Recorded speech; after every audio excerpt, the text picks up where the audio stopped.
Chapter 20, In the Land of Coke and Hookers.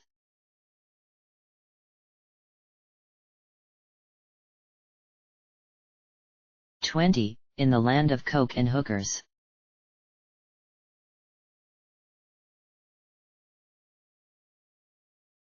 She did the responsible thing, she alerted the authorities.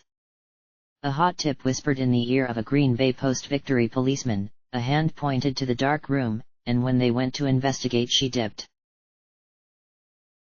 It was a white baby in a small city in the frostbitten American heartland. The police would do the right thing.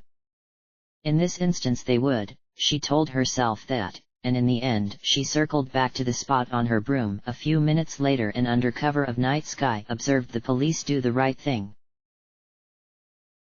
Clown Muffle slept in a pile of boxes with the other homeless and did so as though she did it every night, like she knew these homeless men and women as long-standing acquaintances. The upside was that the homeless people didn't even remark on her lack of an arm or the plastic tubing tourniquet.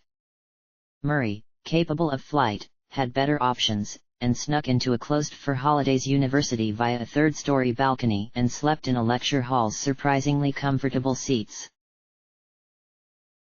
Before that, though, she used the generous cut of the proceeds from the Wraith fight on her soul gem. As typical, Cube appeared to receive the spent cubes. "I'm curious what your intentions are in following Miss Viscera. Do you still plan to kill her?" "Does it even matter anymore?" Bundled in her jacket and wondering whether Cube already knew her intentions. But since she only figured out her own intentions less than an hour ago, and only inside her own head, she figured he didn't. "It shouldn't have mattered by this point.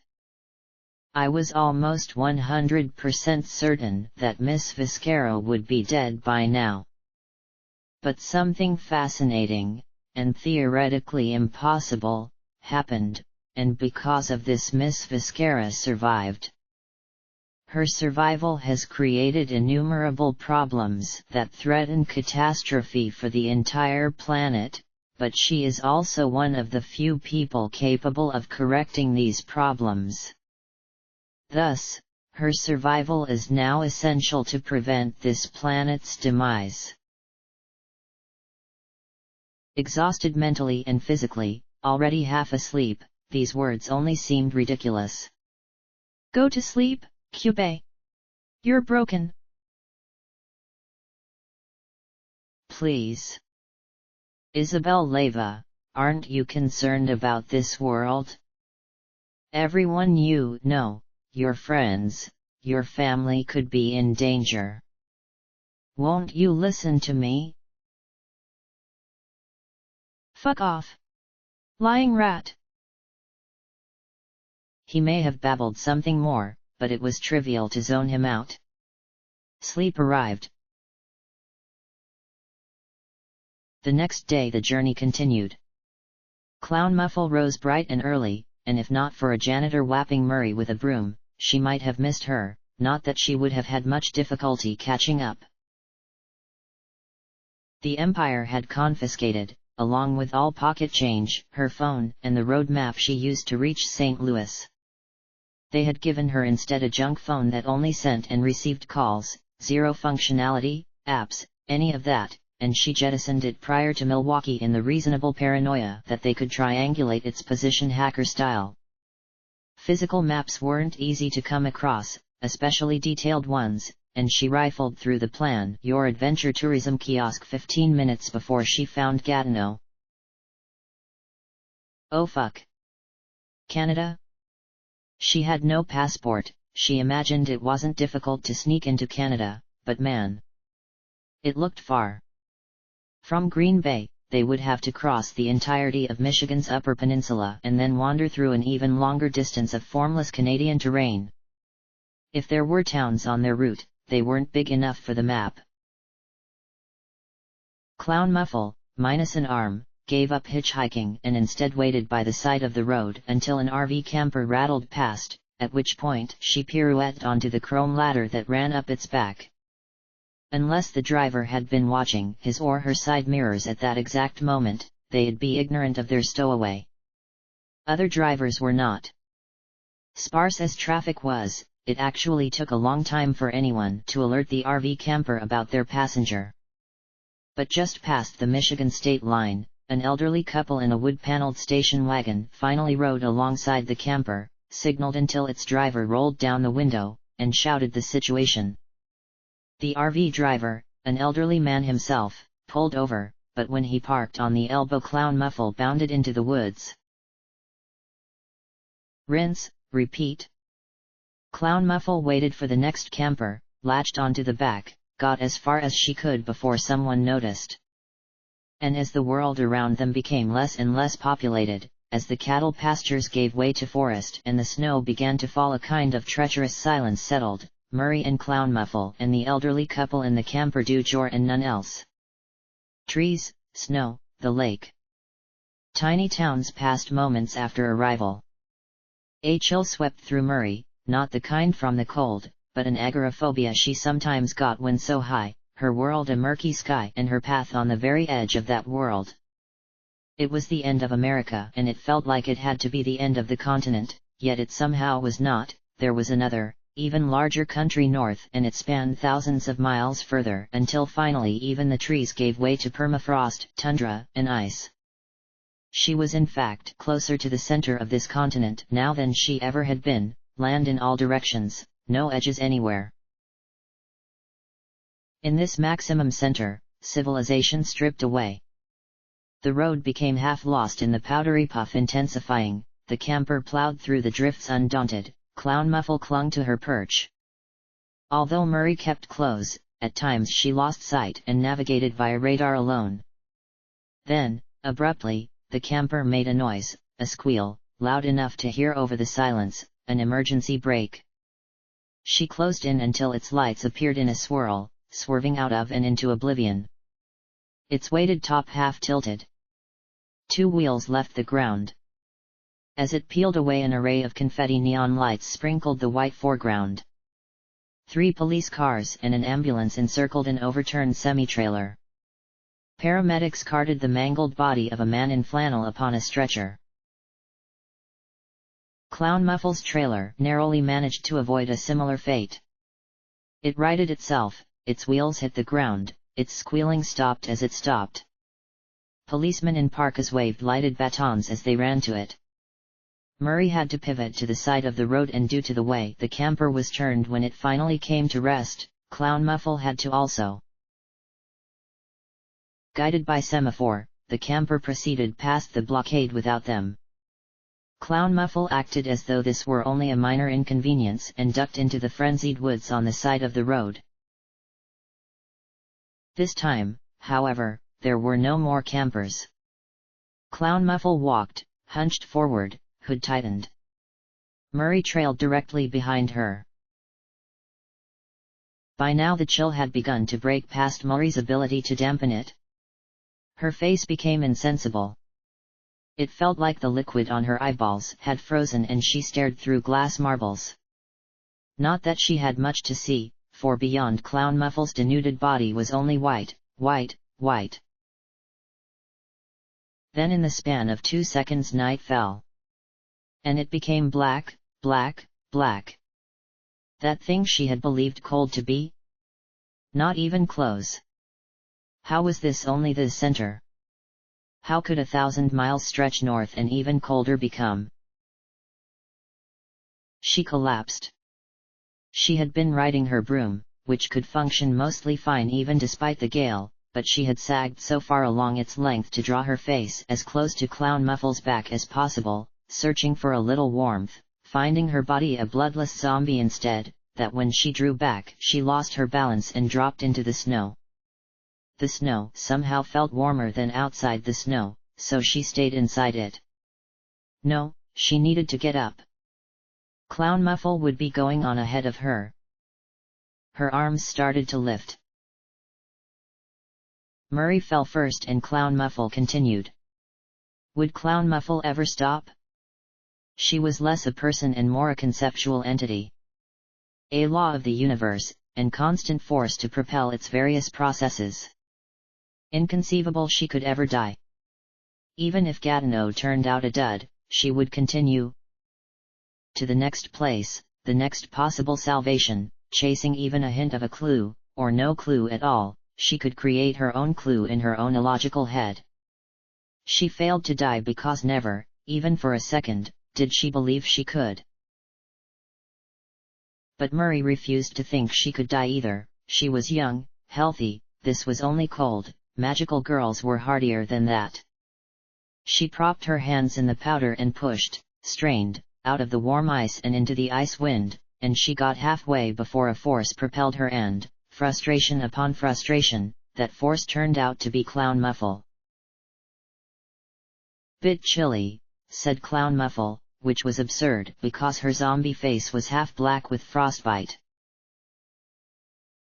"Here's shelter." A hovel, some mound with a hole in it, pinched between rows of thin leafless trees that faded into white oblivion. As they approached, the mound turned out to be a tractor or trailer or some kind of large vehicle, turned on its side, and nearly 3/4 buried either beneath the snow or the soil. The hole was a broken window and it led down a deep tunnel of sideways seats and vehicular knobs and levers.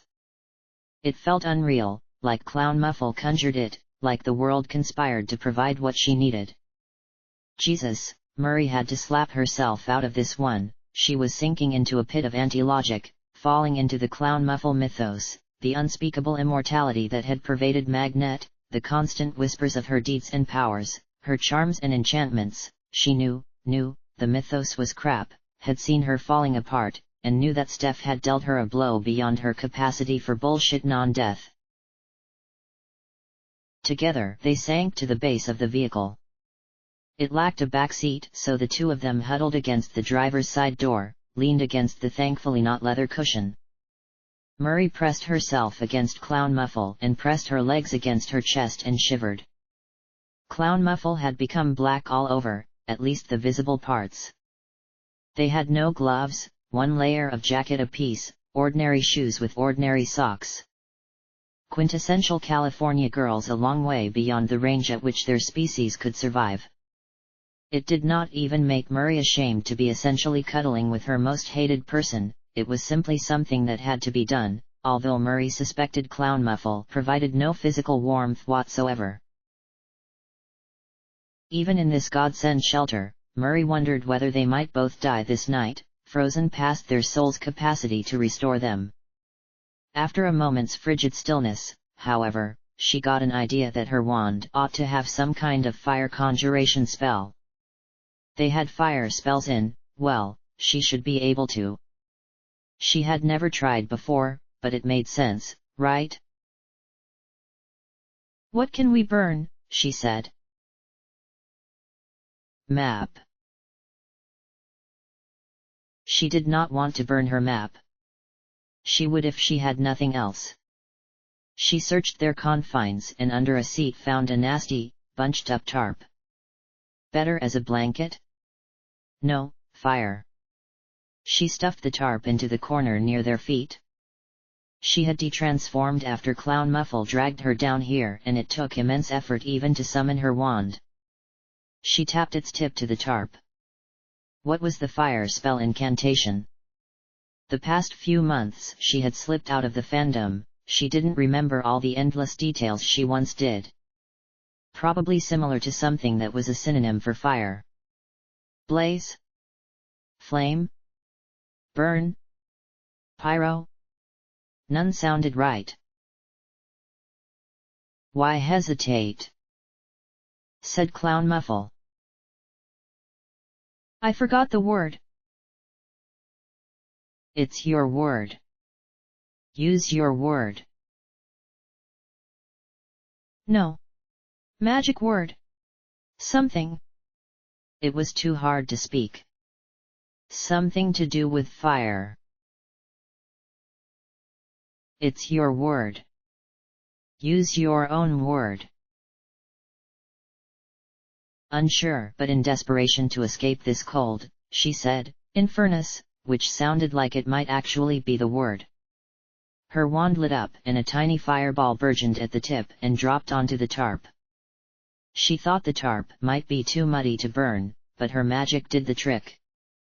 In moments a little blaze began, over which she could still exert some control to keep from spilling onto their shelter. Murray and Clown Muffle flung themselves onto the flame, their 3 collective hands pressed nearly inside of it, kept back only by the char that developed along their skin rather than any pain. In fact, Murray only felt relief sweep over her, warmth concentrated in this tiny spot that soon spread into the narrow limits of the trailer, shielded from the wind. Both girls breathed relief, and in the moment it vanished, Murray noticed a brief glint of the until then unseen fear in Clown Muffle's jaundiced eyes. And so they survived the night. "Happy New Year's Eve," said Clown Muffle, her arm slung over Murray's waist. Murray had slid during the night into Clown Muffle's stomach. Blood, fresh, bloomed on the side of Clown Muffle's hoodie and some got on Murray's cheek. She tried to wipe it off before she realized what it was, and by the time she did, enough of it had seeped between the ridges of her fingerprints to stay there. When she licked her fingers to get it off, she remembered an old book she read about a young boy lost in the cold. He had sucked on his hand to keep his fingers warm. That was a good idea, she would remember it. But the storm had ended. Now the world was white without wind and progress became smoother. In the early morning, when the sun just started to rise and its location in the sky was still a mystery besides the slight gradations away from darkness, snowplows trundled down the roads and Clown Muffle latched onto one. The cycle restarted. Hours later they crossed into Canada. It became trees, endless trees. No longer any lakeside to break the monotony. Occasional smaller lakes, lots of rivers and creeks, all snowy but with reasonable safety of travel. Amazing. I wonder what types of magical girls live here. You knew plenty of them on Magnet. Calgary, Halifax, Winnipeg.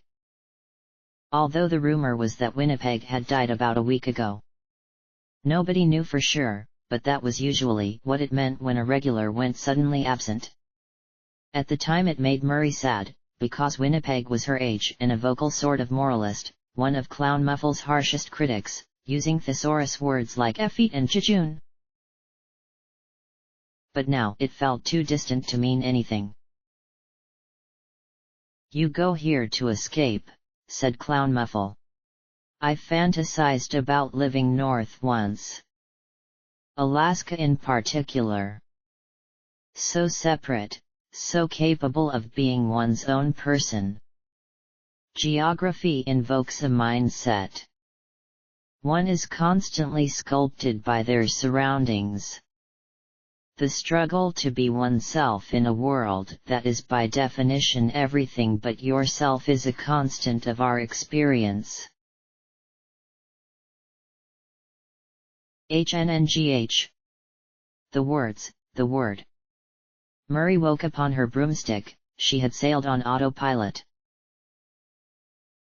We too, shape our surroundings. Murray remembered Steph. But distant, hazy, everything became a haze. Not as individuals, but a collective. We can't just flee society. We have a civic responsibility to better it. So the lives of all after us are likewise bettered. Too dry. Use your own words. God. She was impossible.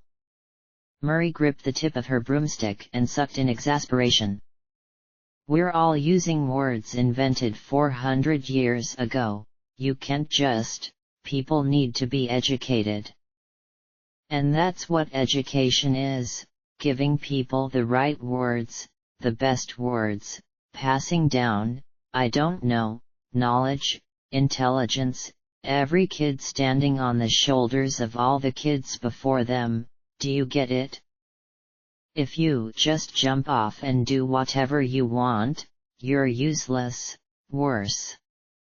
You threaten the very structure everyone else has created, there's nobody who can stand on your shoulders, you flail about wildly, knocking shit over, I mean why bother with the metaphors, you go out and kill people, lots of them, just to make money.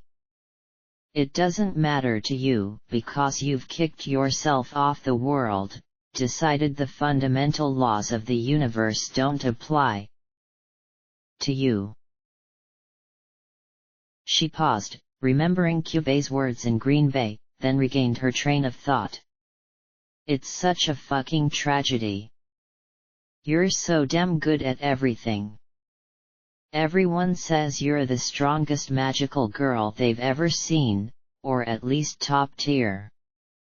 Despite everything awful about you, tons of people still look up to you, fear you, you have sway over them, you could speak to them and they might actually listen, shit. You could make a difference. But instead, you just say dumb shit, always. Crap about cute costumes. If you hadn't already nuked your intellectual reputation, you would only rot everyone's brains with your materialism. Better, said Clown Muffle lying flat in the bed of a pickup. You work in this vein. You remind me of Lila. Who? You know her. Please continue. Murray continued, but upon her third repetition of her point that Kyubei kept magical girls perpetually benighted and used thugs like Clown Muffle as his cultural weapons of mass destruction, she realized these discussions were only taking her in circles. Clown Muffle was too willfully dense, and in the absence of yesterday's travails impenetrable. Murray wished she had fought to stay awake the night before. Maybe she could have made a connection in that vehicle. She remembered Clown Muffle's arm around her as they slept, a sense that Clown Muffle could be a real human. But it was in fact Clown Muffle's vaunted raw ability that tainted her. She had divorced herself from the human because she had no need of it, she prized independence because she could afford it, society leached off her more than she leached off it. In an animalistic world, where magical girls had no ambitions grander than survive, this simple cost-benefit analysis would be intuitive even to a total clod. And while 6 years of boundless strength had deformed her person almost beyond recognition as a human being, this sudden revocation of that strength had allowed what few fragments of a real girl to seep through, a real girl whose name was not Clown Muffle. Kyubei called her Miss Viscera. And Murray wished she knew her real first name, so she could use it instead of the dumb name she invented for herself. For some reason, Murray wanted to reach her, and grew increasingly dismayed at her inability. It felt like something had to happen, something had to change.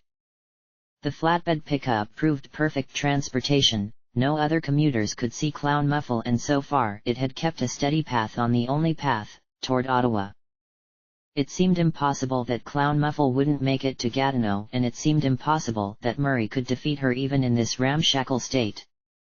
Somehow, it was Murray losing hope. She began to tug at her hair in frustration, she beat her fists against her neck. Her soul gem darkened. Kyubei's words, remembered as if out of a dream, came back to her. Clown Muffle was suddenly important. A great calamity would happen if Clown Muffle died.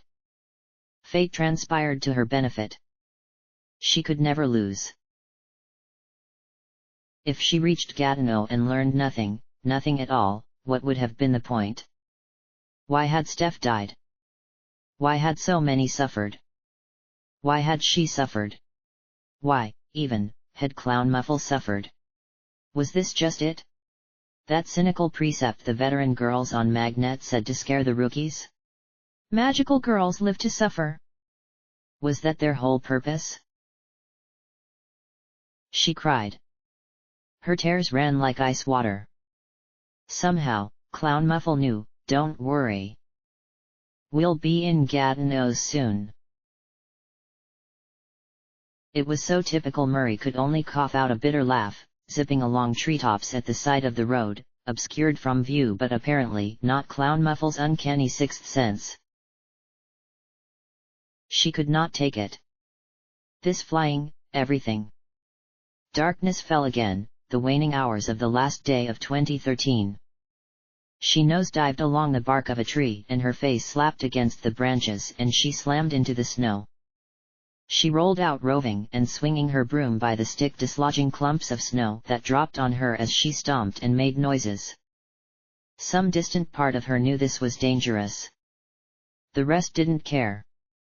She wanted them back. She hated how they all died young and pointlessly, Steph and the girls in Chicago and Winnipeg and the countless others. And Clown Muffle survived because she gave up her humanity. It wasn't some tangential thing, the lifestyle demanded it. Even this point was just a circle. Hadn't she shouted something similar to Clown Muffle the night she and Steph ambushed her in the orange grove? The circles were what were killing her. The fact that she could think and speak and know everything and nothing mattered, nothing mattered, nothing mattered. Useless. Clown Muffle has simply adapted to survive, like how creatures long ago adapted the sense of hunger to tell themselves when to eat. It was elementary, natural. A fact of life, an immutable law of the universe, as Cube might say. And had Murray thought she could change anything? Change a law of the universe? Like how legislators change a law in Congress. Revolution couldn't change it. Blood and rhetoric, nothing mattered. Nothing mattered. Nothing mattered. Nothing would ever change. Human history and ordinary humans had come so far. But nothing had ever changed. Clown Muffle's shoes appeared before Murray's eyes. Murray was staring downward, she was on her knees. She looked up and Clown Muffle looked down on her. Not good. Magical girls must maintain a joyful disposition. With her zombified, fragmentary body, Clown Muffle looked anything but joyful. You win. You win, you bitch. You'll reach Gatineau and because Cube needs you he'll make sure you get fixed and then you'll do what he needs and afterward go back to what you always do. I can't stop you. I can't. I can't fight you, I can't convince you, I can't do anything. I fucking can't. No, said Clown Muffle, not a commanding no, but a sad one. I like you. I like how you keep coming no matter how many times you fail. You're my best friend. Best friend. Number 1. The most important person in Clown Muffle's life, or second most, distantly behind Clown Muffle herself. Everything she fucking said was a cruel joke Clown Muffle didn't seem to be in on. It's between you and Lila, at least, said Clown Muffle, really sticking the knife deep. Actually. No, I can't say Joliet is my friend yet. I still need to earn that. God, just shut the fuck up. It's important to cultivate friendship wherever one goes, whoever one meets. It was like a video game. A final boss with 10 layers of defenses you had to blast through just to get the tiniest chance at a strike that actually did damage, and once you landed the hit, the boss restored all 10 layers and you had to do it all again. A 4-faced statue, and when you shot one face to fragments it turned to the next face. Clown Muffle only grew stronger the closer she came to Gatineau. Stronger? No, denser, more immune. Their little space was tranquil. Every minute or so the drawn purr of a motor sounded in the distance, grew to crescendo, then cascaded the other direction. Out of the nebulous white ground and nebulous white air 4 bent trunks twisted, splintery branches like cracks in an otherwise pure oblivion. They were 2 forms, Miss Viscera and Miss Leva, bloodied blobs, one kneeling and one upright, each dissolving fleck by fleck. Murray dug her fingers into the snow and mushed what she captured against her face. "Don't worry," said Clown Muffle, "once I'm restored I'll restore you too." "What?" said Murray. "Your costume. I'll make sure you get your witch hat back."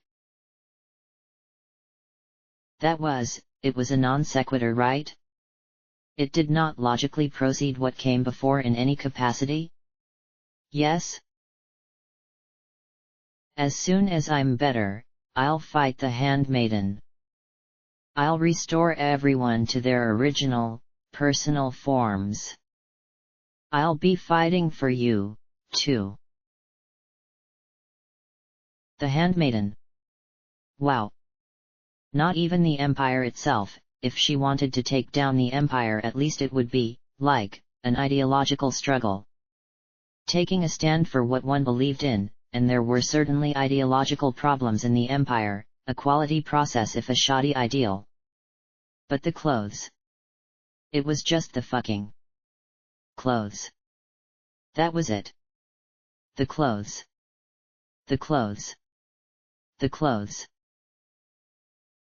She flung back not her head but more like, the entire upper portion of her spine, a violent contortion to match those along her facial muscles, the snow running down her face as she laughed, she fucking laughed her head off, pop it fell and rolled around on the snow still laughing. Fuck, this was how she died. It was so funny that this would be it, killed by the dumbest thing she had ever heard anyone say, and with such a serious demeanor, "I'll be fighting for you, too," like oh my fucking god, the self-delusion at that point had to be willful. Had to. Her spine bent until the back of her head touched the snow. She laughed. She expected the cycles to take her any moment, forced her laugh to continue, struggled to expel every laugh left in her ribcage. No cycles came. Something in her chest uncotted. She laughed, looser, with a liquid ease. The migraine in her spinal column snapped and sugary euphoria spread along her nerves. The same shot nerves of the night before, now coated with a soft balm to heal. Failure, she failed. She could never defeat Clown Muffle, physically, mentally. But unlike her first thought, she felt no despair in this failure. Was this fight hopeless? Yes. But that was just it, this fight. And in this moment of clarity she realized how much this fight had consumed her. And she thought, why did it have to? Why did her hope have to be rooted in Clown Muffle alone? At which point she began to cry. As easily and softly as her laughter. No physical jolts struck her body, the bitter liquid pooled and streamed like a natural bubbling, a damp puddle growing out a soggy patch of dirt. "Hemmet, Steph," she had to say sorry. To the ghost haunting her. She had to say sorry, because she would not avenge her, and she would not fulfill their original goal of defeating Kyubey's symbol. That was the pang that remained. The personal component of this vendetta. And so, for the first time, Murray truly grieved for her dead friend. Clown Muffle remained beside her until she had her fill and the tears no longer welled. "I can tell you've overcome something fierce. That's the mark of a strong magical girl.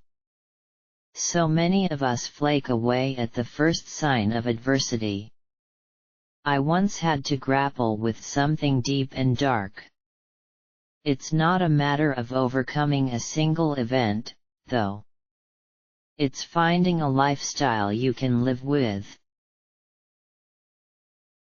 Murray wrenched herself upright at an angle, so her body slanted, supported only by her knees in uneven snow, and with shaky balance managed to prop herself on one foot so she appeared to be kneeling. Clown Muffle once had to grapple with something deep and dark. Murray didn't believe it, but Clown Muffle continued. You asked, why did I kill? I didn't answer because it was hard to answer, but I kept thinking about the question. The weaker I've gotten, the more my thoughts have turned toward those times when I first became a magical girl. When I was like you. From the angle Murray looked, she saw just under the lip of Clown Muffle's hood. One of her eyes was sealed shut and a geometric rectangle of blood ran down it as though she had no cheekbone. The blood dripped into the snow. I could have done anything for the money. You're right. And at first I tried. But the things I tried would have destroyed me. She started to tremble. Her other eye stared blankly forward, blankly backward in time. It was at the last moment. What had to have been the last moment for me? If I had continued for even another day, it would have killed me. The thing I was doing back then, if I did it for another day, it would have killed me. So I killed someone else, he would have killed me otherwise. He would have killed me one way or another. The things he was doing to me. I know, said Murray, which she corrected quickly, I guessed that. Steph and I figured it was something like that. You did it to survive. That doesn't change what you did. It doesn't change that you kept doing it. But it was okay. It was not Murray's problem anymore. This confession, this justification, whatever it was, it didn't matter. And Clown Muffle didn't continue. She let it lie like that. She stood, Murray knelt. Wind caused the dead branches to quiver. I had to build a life, a lifestyle, a mindset out of rocks I was given, said Clown Muffle. Nothing was ever a conscious decision. She placed her flaked black hand, missing 2 fingers, on Murray's head. Pieces of Clown Muffle came off and Murray felt them in her hair. Part of the thing I created for myself involved ignoring what made me create it in the first place. There are things you've made me remember. Things I should never have forgotten. Clown Muffle dropped onto one knee. She stared level with Murray, her eye to Murray's eyes. Her breaths were explosive puffs of white to shroud herself before her face faded back fragmentary and bloody. In the dead stillness of this dead woodland, the street silent now for about a minute, Murray thought she could hear a heartbeat, hers or Clown Muffle's. I want to be an ideal magical girl. Someone who does good, a hero. But at the same time, I want to be alive. I don't want to die. I've always needed to balance these things, do you understand? I don't want to excuse myself. A magical girl shouldn't make excuses. What I'm saying is, thank you. Thank you. I want to look at where I've been and realize where I've failed and become stronger. I had to go to a dark place to do it. I had to revisit things I refused to remember before. I've thought, in the past 2 days, for sure, I would die. I had to keep remembering Gatineau, at some point even Gatineau wasn't enough.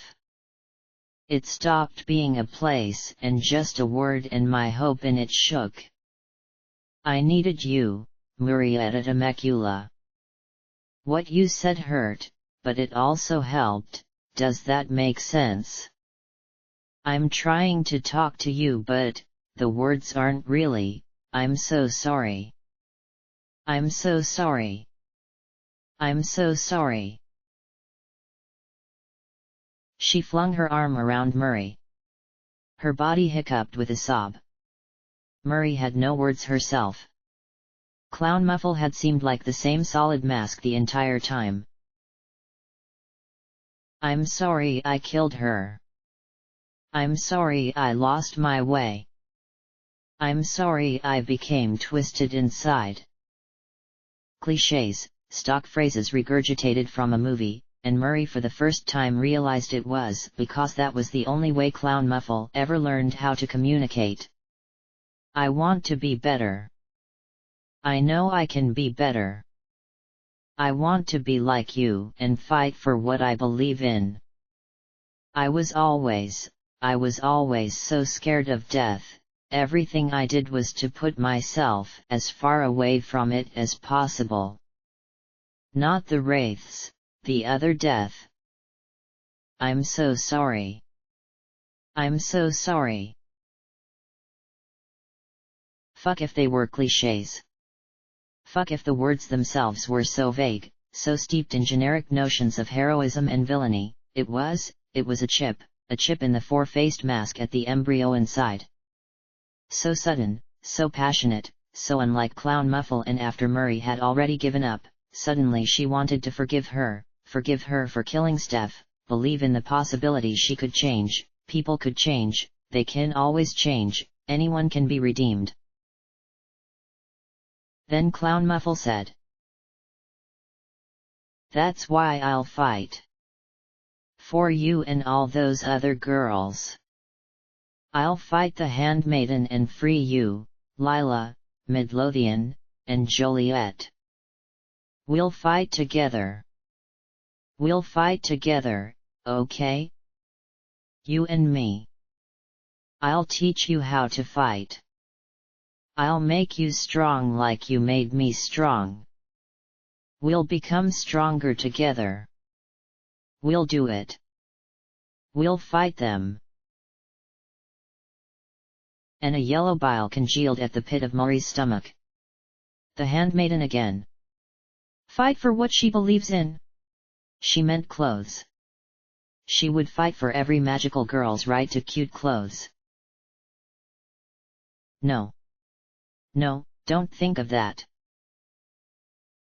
She held Clown Muffle and comforted her and got her blood all over her. Then, she helped Clown Muffle up, picked up her broomstick, and told her to hop on. We can reach Gatineau before nightfall.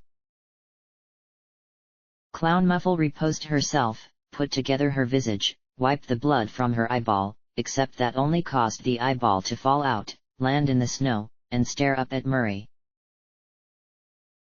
They regarded the eyeball together. It regarded them back. Clown Muffle began to quiver. She turned to Murray and said, if I die, you'll fight too? You'll fight for all those girls?" Murray could only stare down at the eyeball. The fear in Clown Muffle's voice, hidden so well only a few minutes prior, now resounded clear and full in her ears. An arm, 2 fingers, an eye, and who knew what else within her oversized hoodie. How much could she live without? At what point did they reach even Clown Muffle's limit? She refused to answer Clown Muffle's question. If she said yes, that she'd fight, she wondered if it would give Clown Muffle permission to die. Worse, she worried it would give Clown Muffle permission to hoist her along on a bad adventure when she inevitably didn't die. After a lengthy pause, Clown Muffle said, "Of course. You'll fight. You're a good girl. You'll fight." "Let's just go," said Murray. Together they ascended between the bare shards of trees and zoomed over the frozen landscape. End of chapter. Chapter end.